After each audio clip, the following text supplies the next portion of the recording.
Why do we crave explanations, and what happens when they lead us astray? In this episode, our host, Annie Duke, sits down with cognitive scientist Tania Lombrozo to explore the psychology of why. From puzzling over everyday baking mishaps to big-picture questions about conspiracy theories, Tania unpacks how our drive to explain shapes what we believe, how we learn, and the choices we make. Together, Annie and Tania dive into strategies for better reasoning, like generating alternative explanations, considering the opposite, and shifting from could it be true to must it be true. Think about whether or not it would seem wrong to outsource your decision-making to a very informed advisor, right? So if I have to decide on a retirement plan or a medical plan, and I tell you, the way I decided is that I found this expert and I gave them all of the information that I think is relevant, and then they thought about it and they told me what to do. That seems very reasonable, I think, for a retirement plan or an investment portfolio and so on. But what if I told you my boyfriend proposed and I wasn't sure whether to say yes? So I shared everything I know about the relationship with this expert and they told me what to do. And that's why I'm accepting this marriage proposal. That seems a little off to most people. And I think part of the reason it feels off is because in some way the decision should come from me. Like that's not the kind of decision you can just outsource. And so I think people have the sense that intuition reflects something deeper about you and who you really are, that for some decisions is important. Key takeaways include why teaching is one of the most powerful learning tools, how to avoid the trap of satisfying overcorrect explanations, and what conspiracy thinking reveals about our deep discomfort with randomness. This is the Decision Education Podcast, where we explore the science of decision-making with a diverse range of experts and offer practical strategies to transform our understandings of the role decisions play in our lives.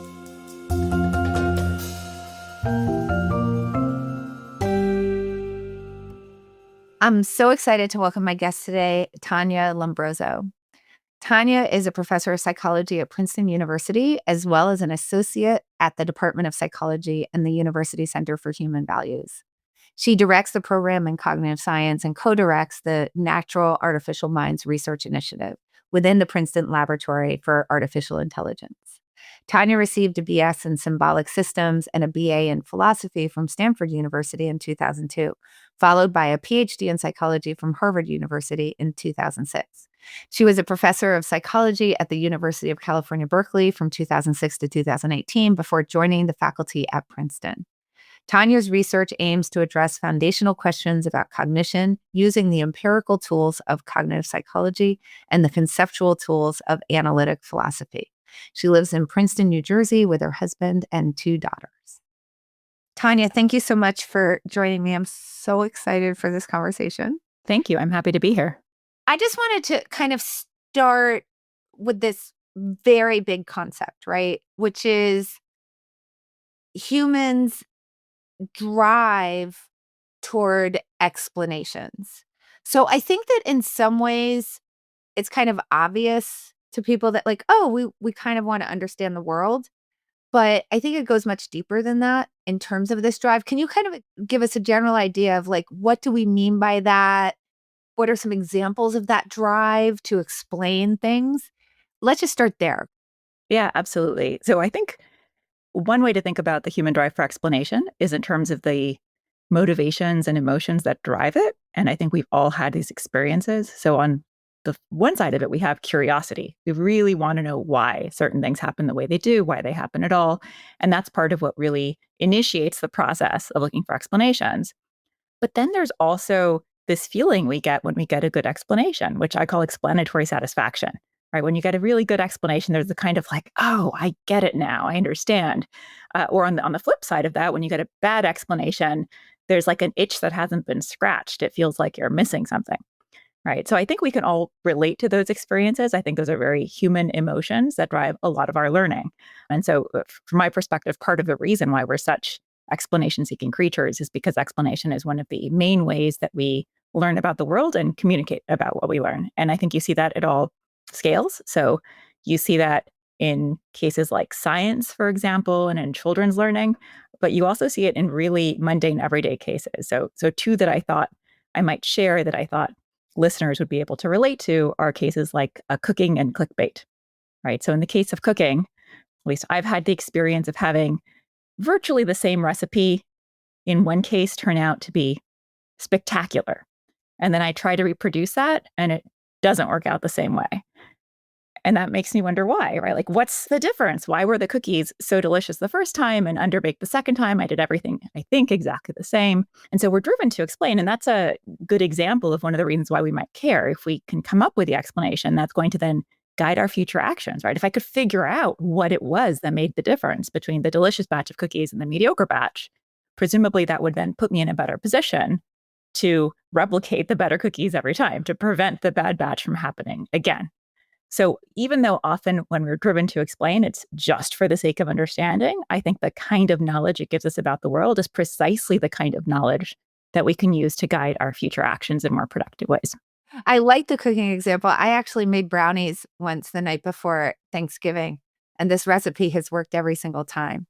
And this one time, it was just like dry and dense, and I had to go back and figure out what had happened because I make them all the time. And I figured out that I had accidentally doubled the flour, which, by the way, will make your brownies completely disgusting. I want to dig in on one part of what you said. Well, actually, kind of two parts.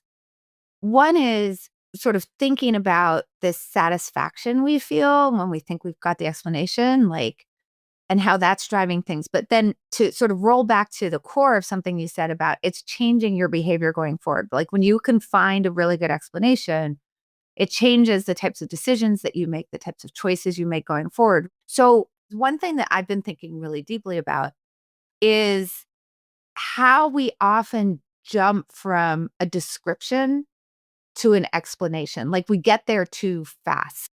So I would love to just sort of hear from you about what you think some of the upsides are to this desire for explanation, which I think has to do with like a drive to learn, right? But what are the downsides that come along with it? You don't just get that for free, right? Right. I think there's a few downsides. So one of the things that makes explanation seeking so powerful is that we're very picky about the kinds of explanations that we find satisfying. We tend to like explanations that fit in with the way that we already think the world works. We tend to like explanations that are simple, that are broad, that account for a lot of phenomena, and so on. And so when we're looking for explanations out in the world, we have preferences about what we want to find there. And some of the times, those preferences align with the true structure of the world, and some of the time they don't. And so I think what you're pointing to are those dangerous cases where we might have preferences for what would be a good or satisfying or intelligible explanation to us, but where that mismatches the actual structure of the world. And that is a case where it might lead us to make the wrong kind of inference. I think this is really important for people to understand, right? That when you get to an explanation that feels really natural, that feels really good to you, or if we can come up with an easy example, that it's kind of like it happens so naturally. It's just sort of this part of like our mind where that I think we don't even notice that we've skipped something or that we haven't actually interrogated that explanation in a way that would tell us whether it's true. But if we're given the right kind of examples, it's obvious that you shouldn't be drawing those conclusions. You have to get away from those prior beliefs or those things that feel good, or when you can actually relate those things in some really good narrative. So yeah, I would love for you to give sort of examples where people don't fall for it and examples where people do fall for it so that we can really kind of ground that for listeners. Yeah, absolutely. So I'll give you first a classic example about correlation not being causation. So we're familiar with there being a correlation between smoking and lung cancer. And that's a case where people are very familiar with the possibility of there being a causal link between the two that has been interrogated scientifically. There's very good evidence. And so people will very naturally look at statistics or data reporting correlation and for a causal relationship. But smokers might be more likely to, for example, have yellow fingers. And people will quickly realize that having yellow fingers doesn't cause lung cancer, right? There might be a correlation between those factors because of the common cause of smoking, but there's not a causal relationship. And so that's a case that's often used to illustrate why a correlation is insufficient for causation. And I think people get it because they have the background causal beliefs about how it is that smoking might be related to lung cancer, but having yellow fingers is not. I'll give you an example from one of my studies where we tried to isolate the role of these sort of causal mechanism beliefs in this sort of a process.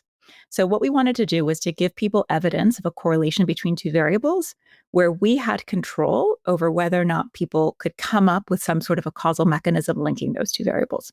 And we had several different cover stories. I'm going to share my favorite with you. So if you were a participant in our study, you would be told that you are hired as the assistant to the director of a museum. And one of your first jobs is to collect all of this data that's been gathered about the museum and to sort of like figure out if there's any relationships in these data about museum visitors and so on. And one of the things that you notice is that there's a correlation between which museum patrons visited the portrait gallery and which ones chose to make an optional donation as they exited the museum. And the relationship is such that those who visit the portrait gallery are significantly more likely to make a donation as they exit the museum. Okay, now we deliberately chose these so that it hopefully isn't obvious to you or to listeners why those variables would be related. And so we could vary the strength of the correlation. There could be sort of a very weak correlation, a modest one, a nearly perfect one. And when you give people a strong enough correlation and ask them, do you think there's a causal relationship here?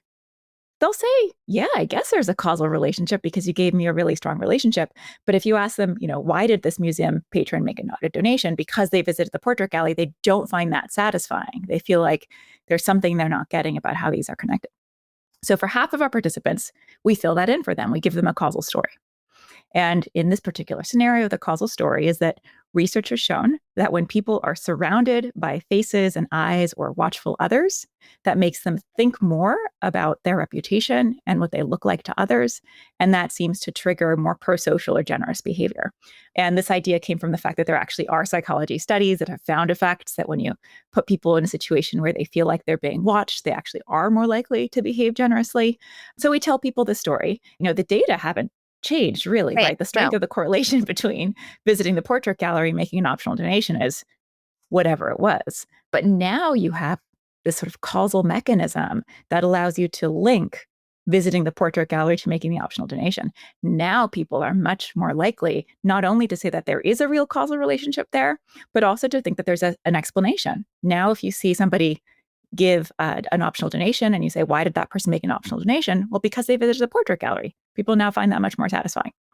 And so that experiment, I think, isolates part of what's going on in these real world cases. In our experiment, we control whether or not people have this background information that would allow you to tell a causal story connecting the two variables.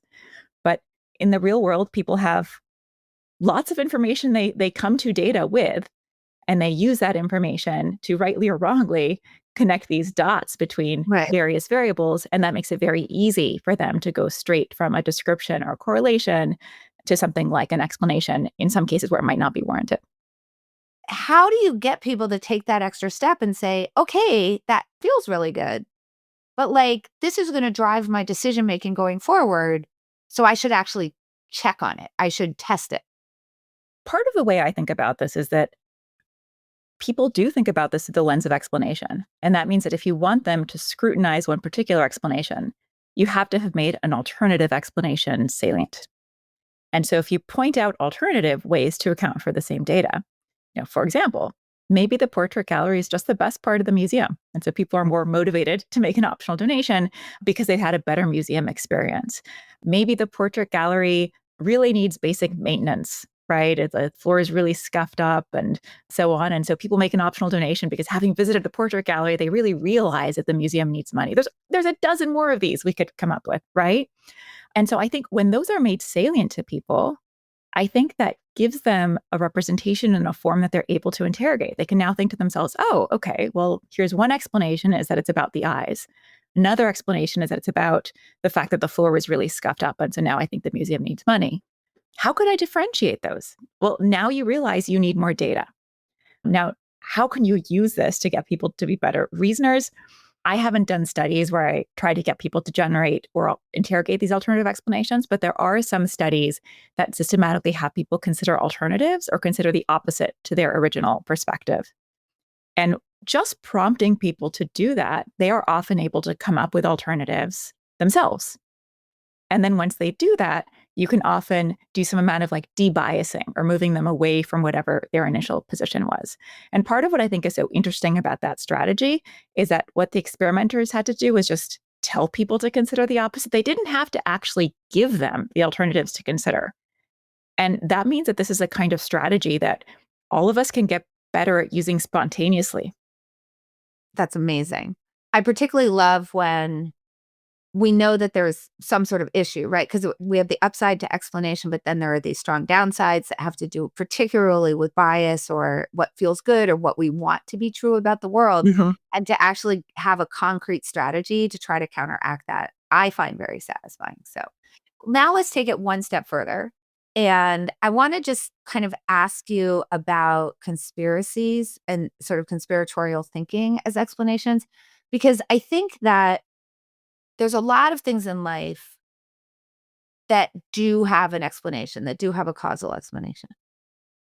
We like to know why things are happening. But sometimes there's this whole category of things where the explanation is that was random. Like if you have enough things happening in the world at once, sometimes things are going to happen at the same time. And there's going to be no causal relationship between the two things at all. It's literally random. And it feels like, given what you're talking about and this drive toward explanation, that when you talk about explanatory satisfaction, that random is not satisfying for anybody. So first of all, like, I just want to check that intuition on my part. And then secondly, sort of ask you like, well, what happens when this sort of like drive toward explanation goes wild? And now all of a sudden you end up in a conspiracy, conspiracy thinking. Right, right. So, yes, I share your expectation that randomness is just very unsatisfying. And in fact, people often have a hard time even understanding what it would mean for events to be random and accepting them as random. I think one reason to make sense of that is that if having an explanation helps you identify the patterns or structure in the world that would allow you to make predictions about the future, to control the world, and so on, we're much better off erring on the side of thinking that there might be some structure in randomness than failing to appreciate some structure that really is there, right? So if there really is some structure in the world and we say, it's just random, we can ignore it, we're missing out on a real opportunity to identify structure in the world that we could exploit for predictions and to better inform our decisions and so on. If we make this other error where something's in fact random, but we impose some sort of interpretation on it, then at least a lot of cases, worst case, we'll have wasted a little bit of time thinking about it. I think the case of conspiracy theories is really interesting and also kind of subtle and complicated because there's one way in which conspiracy theories push a lot of our explanatory buttons, but there's other ways in which they don't, right? So the ways in which they do is that they take a lot of things that might be seemingly unrelated or seemingly random, and they unify them under some grand conspiracy. And they also take all of those events and they typically explain them by appeal to one person or one entity trying to accomplish some goal.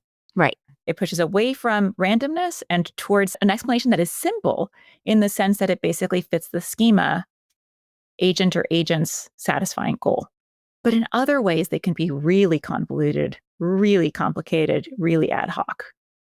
I was just thinking about like a line that I use a lot, which is that difference between could it be true and must it be true?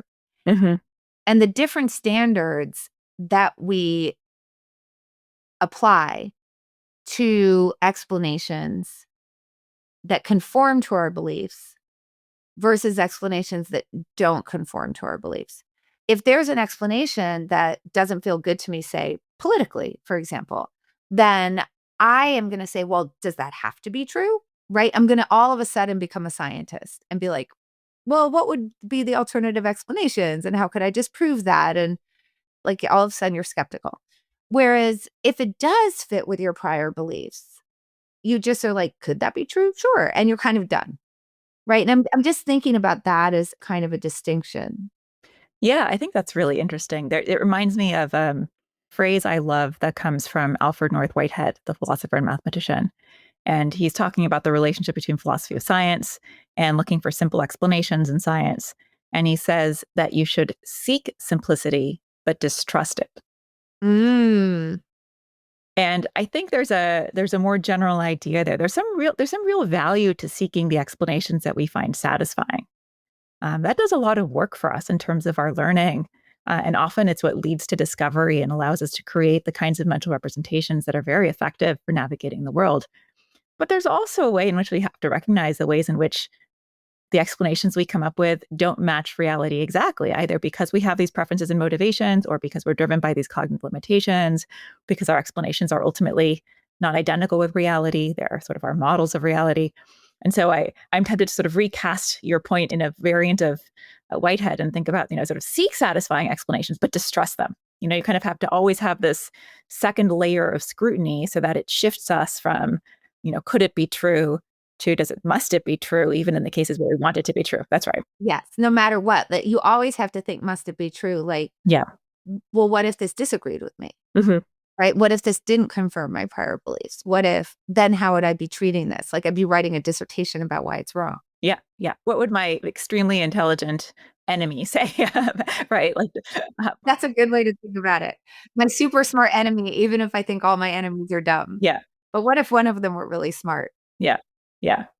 All right. So now I want to shift a little bit to talk about like the benefits, right? Mm-hmm. Like we've been talking about, okay, there's this danger and it's really bad and all this, but let's think about the benefits. And one of the things that I've heard you talk about that I think is really fascinating is, explanation is a way toward learning. Mm-hmm.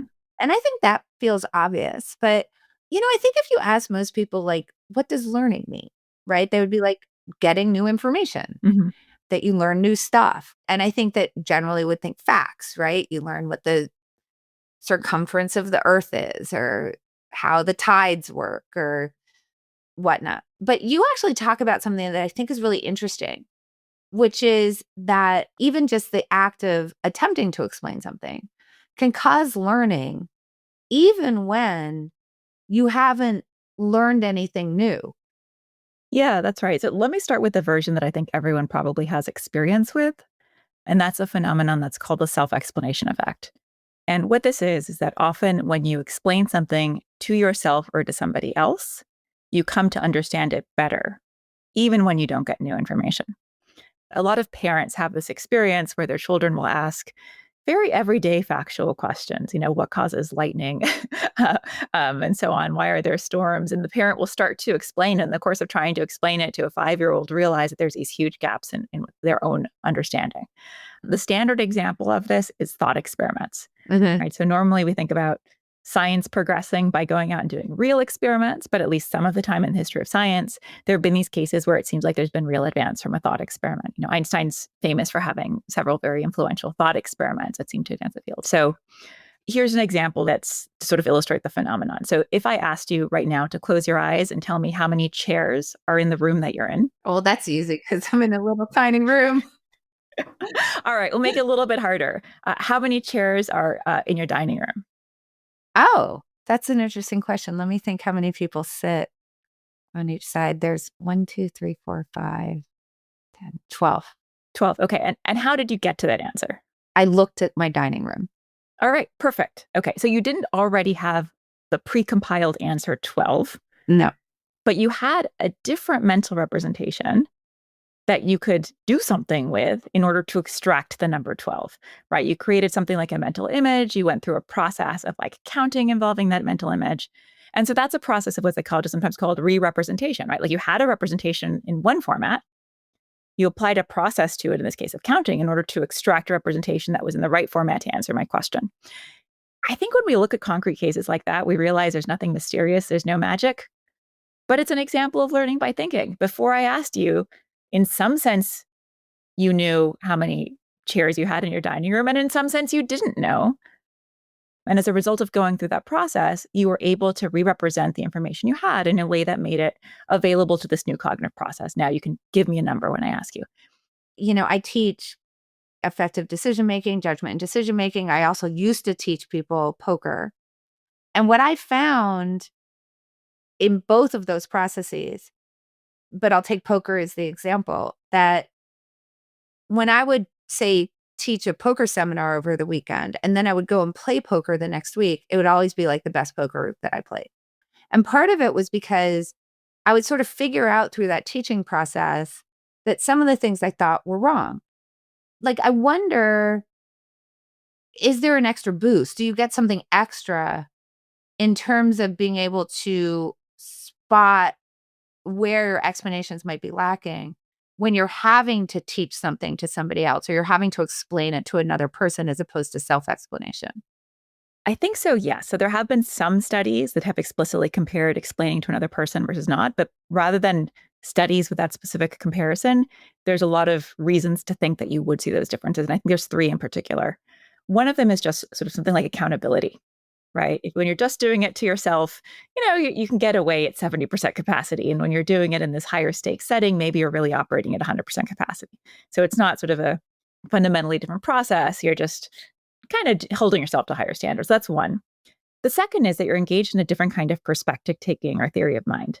I think this is very salient if you explain something to children, but happens really in all cases, is that you have to do more cognitive work because you're not just explaining it to someone who has the exact same background knowledge and background beliefs that you do. You have to explain it to somebody who might not understand certain things. And so you have to unpack that. You might have to think about what's a good analogy for this particular audience. And that extra cognitive work that comes from the perspective taking can itself be really valuable. And the third reason is that you get feedback, right? So in the case where you're explaining to other people, you are getting new information. They're looking confused. Exactly. And I was going to say sometimes it's explicit verbal feedback, but sometimes it's just that. Sometimes it's that they look confused. Sometimes it's that they nod, they got that part and they didn't get the other part. And so I think the feedback is the third part, the new information that you're getting by virtue of interacting with other people. And one thing that I think happens very naturally when you're explaining to other people is this phenomenon that I find super fascinating, which is that sometimes you explain things in more than one way. And I think we're less likely to do that when we're explaining just to ourselves. But there's something really powerful about having more than one explanation for why something is the case. And even better if you can understand how they relate to each other. One of my favorite examples of this is if you think about something like the Pythagorean theorem. I think the first time I learned a proof for it, it was like an algebraic proof. It was just sort of, moving around numbers. But then there's all these nice geometric proofs that will show you kind of visually in a way that gives you a visual intuition about what's going on. And if you get a few of those, it's really cool. It seems like even though you're not getting any more evidence that the Pythagorean theorem is true, you're probably already convinced after the first proof that it's true. It seems like you're getting some value out of these additional proofs. And I think part of what you're getting is an additional kind of understanding. You can know something is true, but not know it. Mm-hmm. Mm-hmm. Right? It's kind of like, yeah, I did the math, but I can't see it. And I think maybe that's what's happening when you're teaching, where intuitively you're giving different explanations because you recognize some people might resonate with one versus another one. And you don't want them to know it because you told them so. Right. You want them to know it because they understand. You've actually done a lot of work in social cognition, exploring kind of how we reason about other people's minds and behavior. So can you talk a little bit for me about your work on understanding these sort of social cognitive processes and how it might relate to the types of decisions that people might make or not make? Yeah. Let me tell you about some of our most recent work, which I think you'll appreciate in particular because it has a link to probabilistic thinking. Yeah. That I think you're going to like. My language. So one of the things that many people who've worked on in psychology is what's sometimes called theory of mind or folk psychology, which is basically the intuitive theory we carry around with us about how other people's minds work, right? So if I want to explain your behavior, I'm probably going to do it by positing that you believe certain things and have certain desires and that your behavior follows from those beliefs and desires and so on. And so what psychology tells us about beliefs in particular is that we use beliefs to do lots of things. One thing our beliefs do for us is they're kind of our best guesses about what the world is like to guide our actions. All right. So if I really want to get the bar of 90% dark chocolate that I hid in the cupboard, whether I go to cupboard A or cupboard B is going to depend on my belief about where the bar of chocolate is. But our beliefs are also really important social signals to other people. They sort of tell you what club I'm a member of. They tell us whether or not you and I are on the same side or a different side, whether or not you can trust me. And so there's kind of this interesting tension where on the one hand, beliefs play all of these roles, which philosophers might call epistemic. They have to do about tracking the state of the world. But they also play all of these non-epistemic or social roles for us. And so we were interested in whether or not in people's intuitive theory of mind, we're tracking this about other people, right? So for example, you tell me that you believe that the earth is flat. How am I representing that in terms of my theory of mind thinking about you? Do I think that that's your best guess about what the state of the world is like? Or do I think that that is a belief that you hold because it plays a social role in terms of your identity? Gotcha. So are people tracking this sort of difference in the kinds of roles beliefs play? And so our hypothesis was that people do track this, not very explicitly, but kind of subtle ways. Research typically finds that the majority of people think they're better than average drivers, Yes. right? Although I do not. I'm one of the few that's like, no, I'm definitely not better. All right, that's a peculiar belief, right? Especially the two of us who know these data should have good reason to think, be good reason to be suspicious of our beliefs. But suppose somebody had this belief, you could think that that belief is just their best guess about reality, or you could think that belief makes them feel good about themselves, and that the reason my neighbor who's a terrible driver thinks that he's a great driver is because it makes him feel better about himself. And in that case, I'm attributing a belief to him, but I'm attributing it in a way that sort of keeps track of the fact that I'm attributing to him a belief that he holds for kind of this motivational reason that's not really about tracking the truth. Yeah. Right. So I think the big distinction is psychology tells us we hold beliefs for lots of reasons. Is it true that our folk psychology or intuitive theory of mind that's tracking other people's belief, do we keep track of that so that when I attribute a belief to you, I'm also kind of thinking, and I think it's one of the truth tracking ones, and I think actually there's something else going on there. And we don't expect people to be very explicitly conscious of the fact that they might be doing this kind of tracking. And so what we did is try to identify, like, what are some kind of indirect signatures of what kind of a belief people are attributing to others? And can we find that they're systematically differentiating the truth tracking ones from these others that play these social or motivational or emotional kinds of roles? And the short answer is yes, but I'll tell you about two of the signatures, and we'll get to probabilistic thinking, I promise, in a minute. Okay. I'm so excited. So one of the signatures is whether people think it's more natural to express the belief using the word think or believe. And what we find is that believe goes more with this social motivational kind of commitments, and think is a little bit more just like, no, it's just your best guess about what the world is like. Okay, so suppose that somebody's been accused of a crime. Okay. And Alex thinks that the person who's been accused is innocent. All right, Alex believes that this person is innocent based on the balance of evidence. They think the person is innocent. Okay. Okay, that seems very natural to me. Okay, somebody's been accused of a crime. Alex is really great friends with this person, feels a sense of loyalty. Out of loyalty, this person thinks or believes that the person's innocent.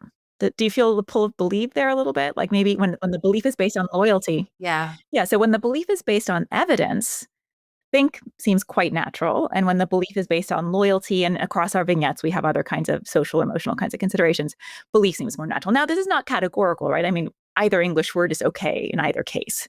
Yeah. I mean, there's somewhat interchangeable, but there's like a subtle difference. The semantics are different.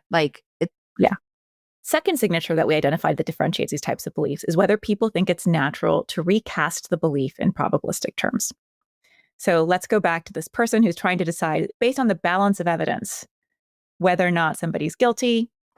They come to think the person's innocent. In fact, they would say that there is an 85% chance that the person is innocent.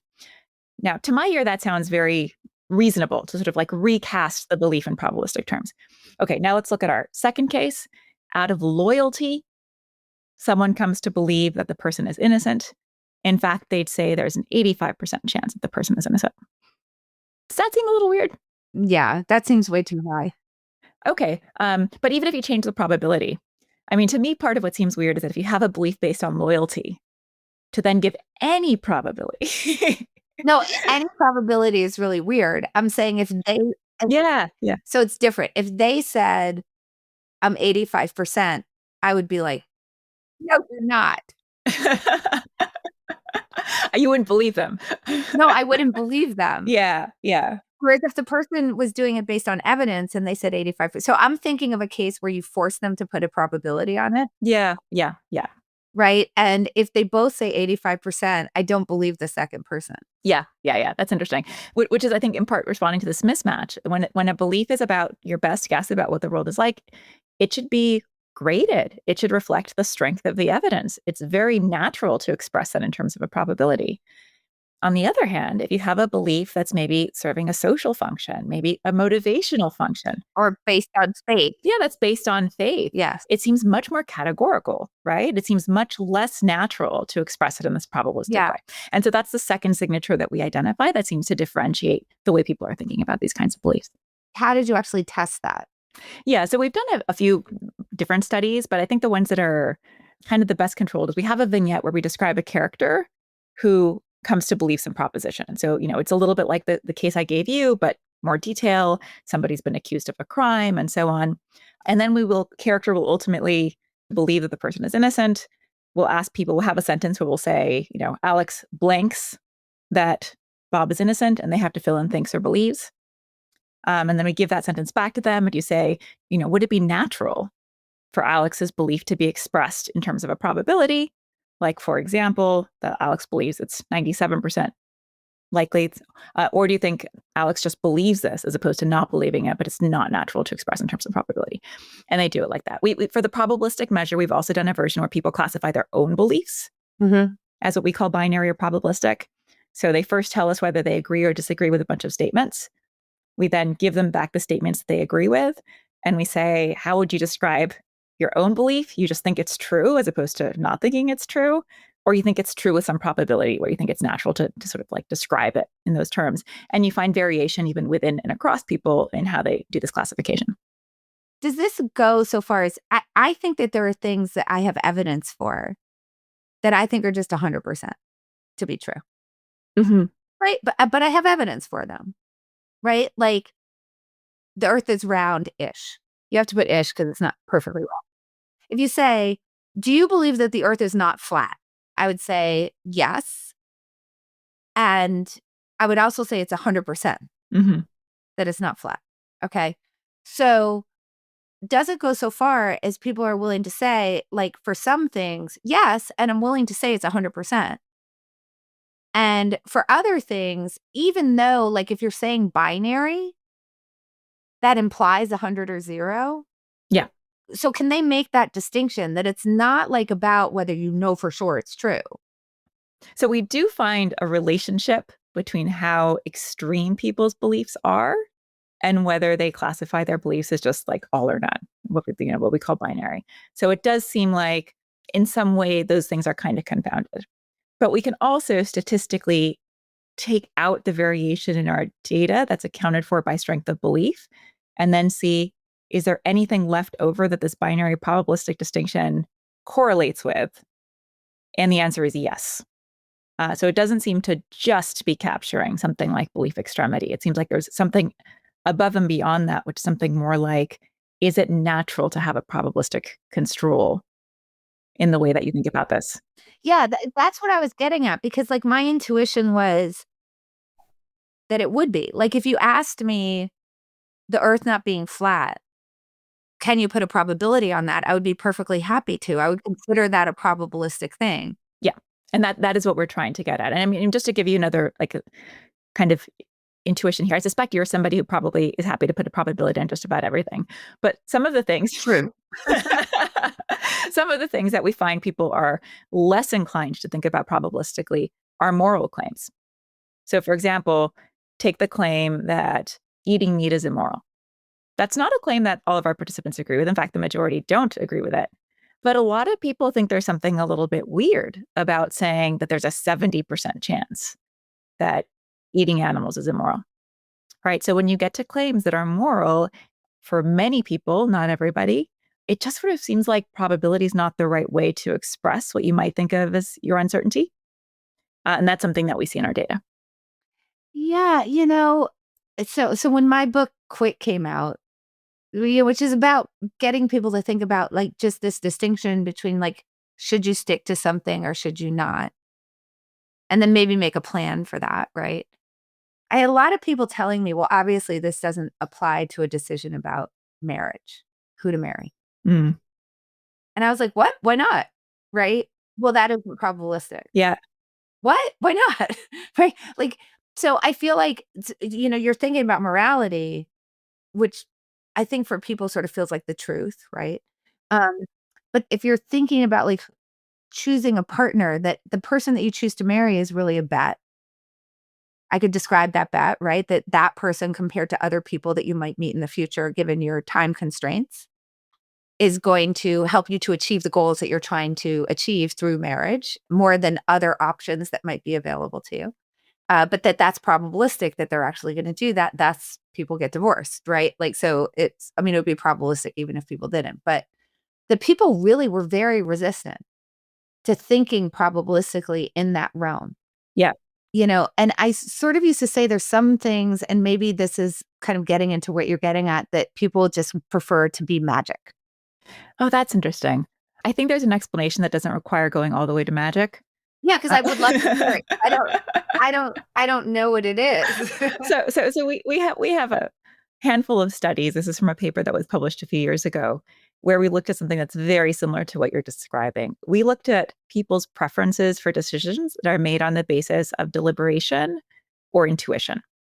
And so the decisions that were made on the basis of deliberation, it's basically a process of weighing pros and cons, thinking about the reasons. We didn't explicitly have probability or forecasts built in there, but I feel like that kind of goes with that bucket. It is built in, even That's if it's right. not. That's right. Yeah. And so we compared that to decisions that were made by people's sort of gut reactions or intuitions.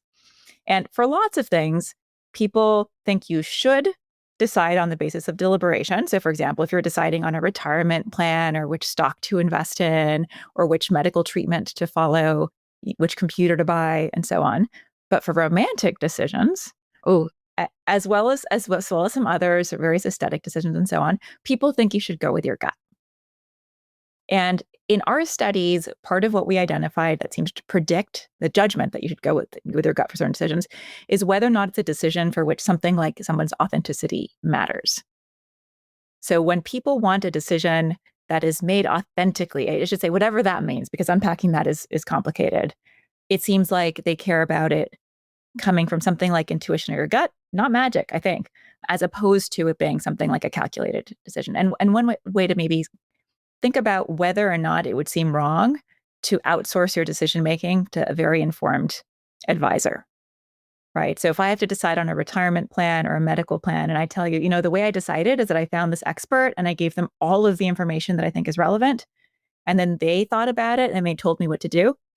That seems very reasonable, I think, for a retirement plan or an investment portfolio and so on. But what if I told you my boyfriend proposed and I wasn't sure whether to say yes? So I shared everything I know about the relationship with this expert and they told me what to do. And that's why I'm accepting this marriage proposal.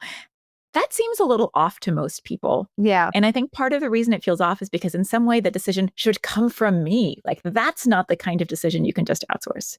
And so I think people have the sense that intuition reflects something deeper about you and who you really are, that for some decisions is important. So I don't want to be remiss and not ask you about AI because it's all the rage.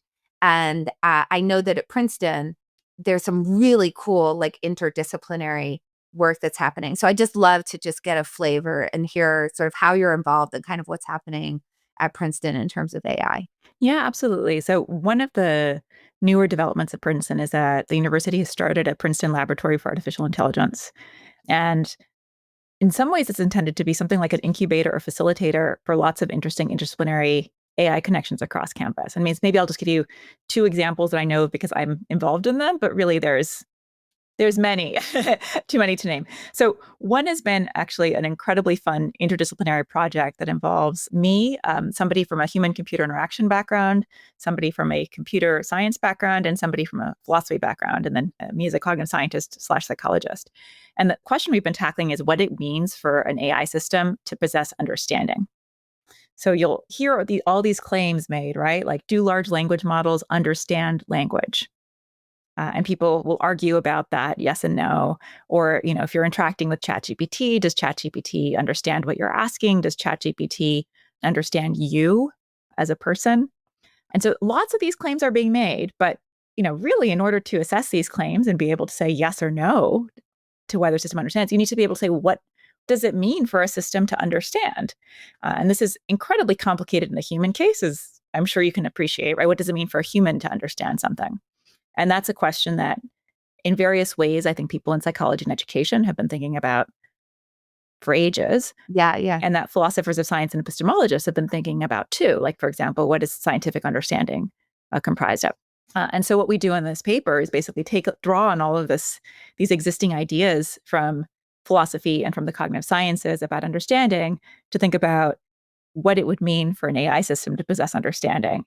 And then depending on what account of understanding you have, that has implications for how you assess understanding.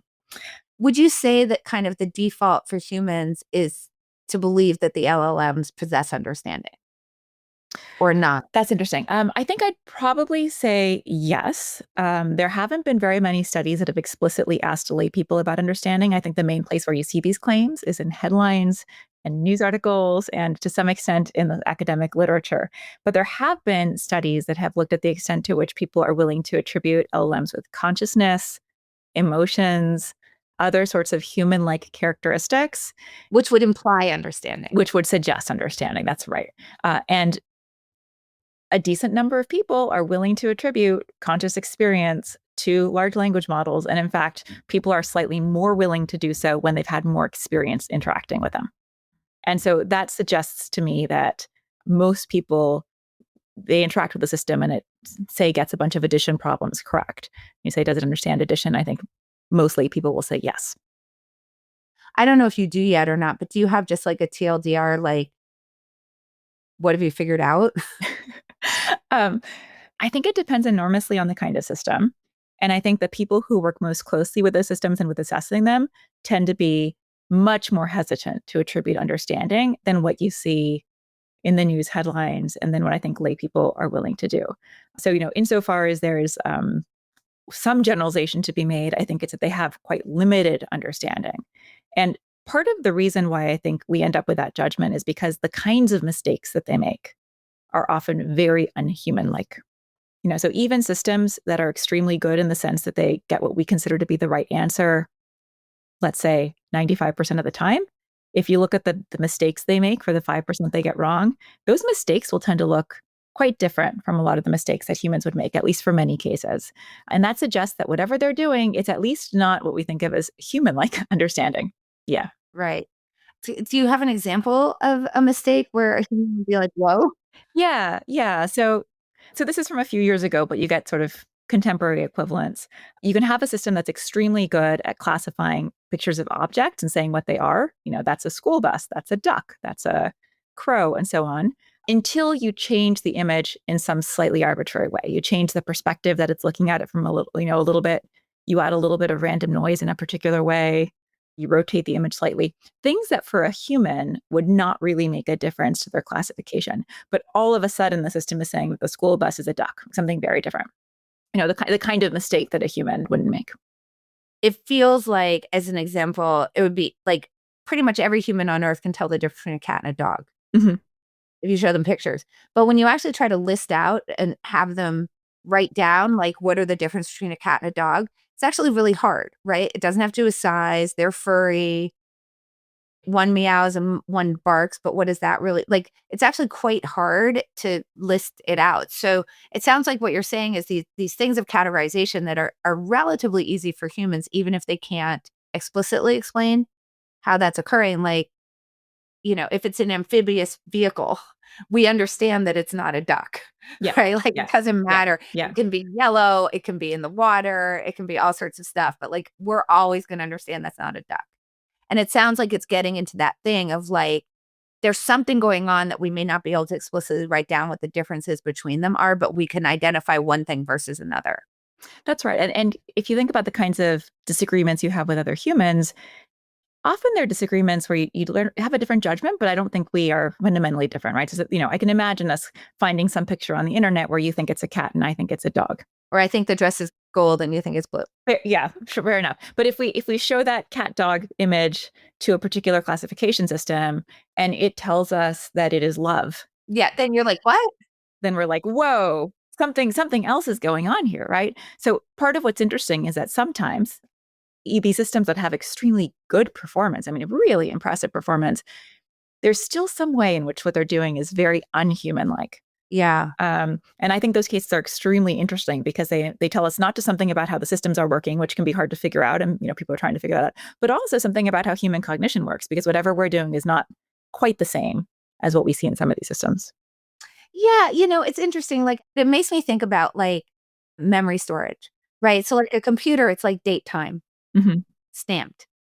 And for humans, storage is much more contextual, right? So asking about presents might bring up Christmases, which then might make me think about Thanksgivings, which might make me think about my mother, which might make me think about whatever. It's like everything's kind of connected in this kind of contextual way.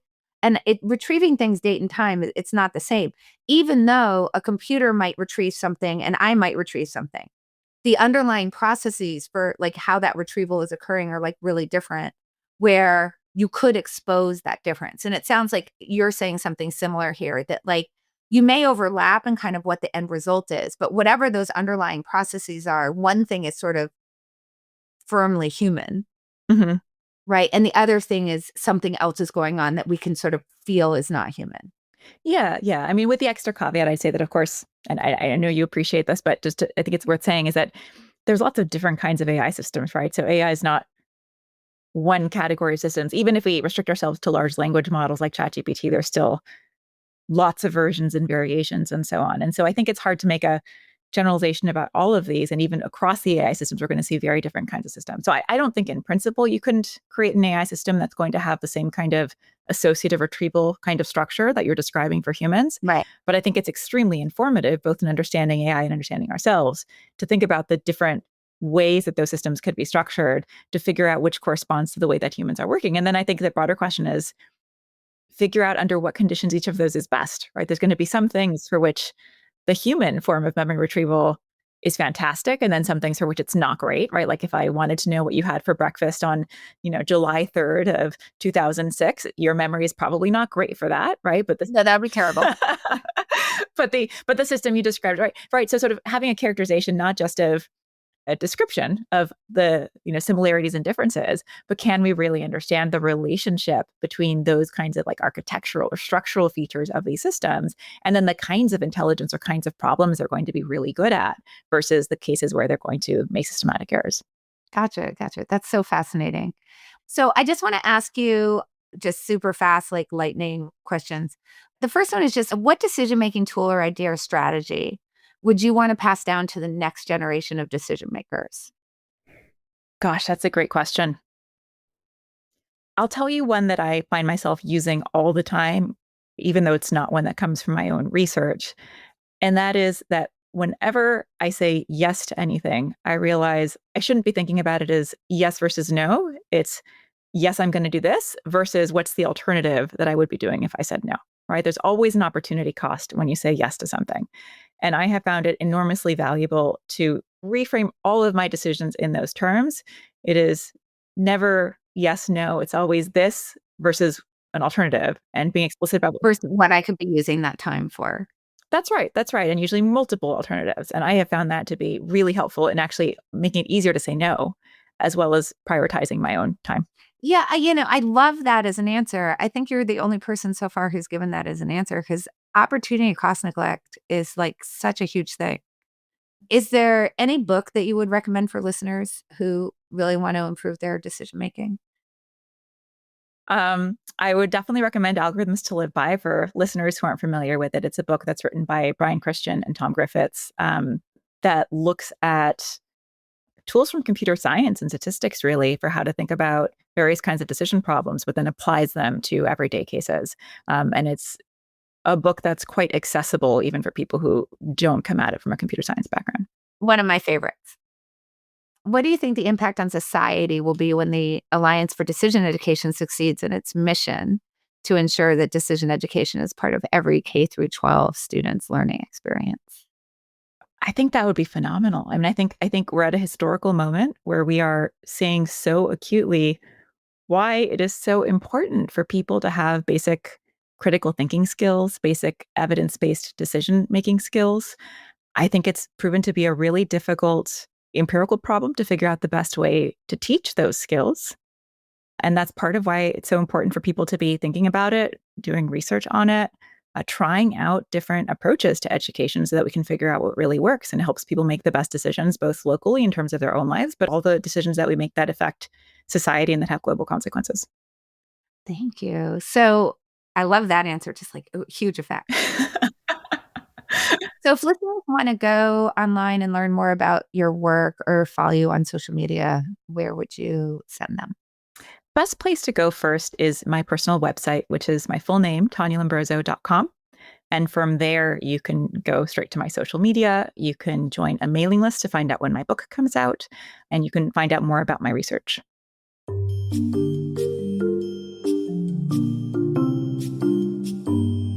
I hope and I assume that after this podcast, everybody's going to be running to buy your book, because this has been an amazing conversation. For listeners who want to check out any of the things that we've mentioned in this conversation, books, whatever, those are going to be linked in the show notes. And I am just so excited that you agreed to come and have this chat with me. This has been an incredible learning experience for me. I really appreciate it. And I know that the listeners feel the same way. Thank you. Thank you. This has been a lot of fun. Here at the Alliance for Decision Education, our mission is to improve lives by empowering students with essential skills and dispositions for making better decisions. We're spearheading a national movement to ensure that decision education is part of every student's learning experience. Through this podcast and other initiatives, we're raising awareness about decision education, and we'd appreciate your support. Visit our website at alliancefordecisioneducation.org and follow us on your favorite social media platform. If you have any suggestions for future interviews or episode topics, please email us at connect@alliancefordecisioneducation.org. If you enjoyed this episode, please share it with others and leave a rating and review. And make sure to subscribe to this podcast on your favorite platform so you don't miss any episodes. Thank you for listening, and we hope you'll join us again soon.